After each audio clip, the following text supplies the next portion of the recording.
Snack time guys. Ice coffee pasalubong ni Baba Shane o thank you sa sponsor sa atong macaroni. Super yummy na macaroni. Hindi ko na i-mention kung sino ang sponsor nito. Marami kaming sponsors. Salamat kay Sayon Tactical and kay Kimpo Boulevard sa kanyang mga pa-sponsor at kay Baba Shane. Share ko lang guys dahil nga na banggit ni Kuya AJ last time na meron na kaming kasamahan sa water station. So share ko na nakabalik na si Kuya AJ mga mahigit isang buwan na hindi nakapunta si Kuya AJ sa Uyanggurin. And speaking of Uyanggurin, sa mga hindi taga Davao, ang Uyanggurin po is bilihan ng mga paninda. Kung sari-sari store owner ka, doon ka magpunta sa Uyanggurin. Tsak, hindi ka magsisisi kung pumunta ka na Uyanggurin, lalo't sari-sari store owner ka. Dahil mabibili mo doon lahat na mga gusto mong itinda. Tulad na lang nito. Ito, share ko sa inyo bago magkaubusan at bago siya aakyat yung presyo sa pinakamahal na antas. Dahil ito is parang babalik na naman siya, pero sana huwag. Sana huwag. So marami pa rin namimili ng mga face mask. So namili si Kuya AJ, hindi naman gaano karamihan, mga worth 500 plus lang ito nabili ko. Meron tayong 3D na mask at saka meron tayong mga surgical na mask. May itim nito at saka merong itong blue na original color niya. So namili na ako habang hindi pa masyadong mahal, kasi pag kasagsagan na mag-agawan na ng stocks is magmahal din ito. Parang parang gas.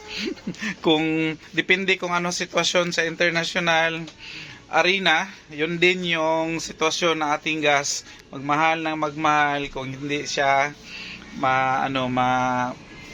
magkaroon ng katiwasayan sa mundo. So kailangan handa tayo. Pero kaso lang, hindi natin pwedeng paghandaan yung presyo ng gas dahil tsak na mahal talaga siya. So ang mga napamili pa naming iba is andito pa, hindi pa na-arrange lahat. So nagkalat-kalat pa yan dyan ating mga sitsirya, hindi pa napagtuunan pansin ni Kuya AJ. Nagbisi-bisihan. At saka dito meron pa sa gilid. Yan. So tatrabahuin pa yan. And isa pa sa napuntahan ko guys, na kailangan ko talagang puntahan is itong ating mga ripak-ripak na mga tuyo. So against the light siya, pero klaro naman na tuyo yan. So nakabili na ako ng tuyo dahil ilang days din, mahigit isang buwan din na wala akong tuyo. Meron akong na-display dito konti, yung nabili ko sa lako-lako. Yun lang din, pero mahal siya masyado guys. So kunting update lang ito dahil alis din si Kuya AJ dahil may i-deliver ako na out of Catalunan Grande. So lalabas ng barangay namin dito sa Catalunan, so kailangan ako ang maghatid, although meron na tayong tagahatid. So need pa rin ni Kuya AJ mag-assist doon, hindi naman sa lahat ng araw at saka sa lahat ng mga delivery. Pili na lang yung mga area na puntahan ko. Siyempre, especially yung lalabas ng Catalunan. At saka may mga resellers tayo na nasa labas kasi ng barangay. So kailangan kong gamitan ng multicab. And sometimes pag maramihan talaga na hindi kaya ni Kuya AJ, ako yung mag-drive, sama ko na lang yung tagabuhat ko para hindi mabigatan si Kuya AJ.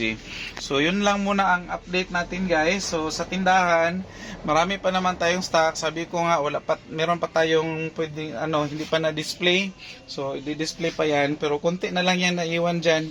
Na-display na ni Mami Ian ng dahan-dahan. Ayan, so yung na lang pinakamarami yung sa sitsirya dahil ako yung gagawa dyan. Yan sa taas na sitsirya, wala siyang laman. So ano pa ba? Sa itlog, marami tayong itlog na stocks. Marami, 1, 2, 3, 4, 5, 6 trays ng itlog. At saka sa ibang mga stocks natin is marami-rami pa rin. So hopefully mga Sunday baka makaalis na naman kami para mamili ng mga kulang-kulang, kung may mga kulang-kulang man.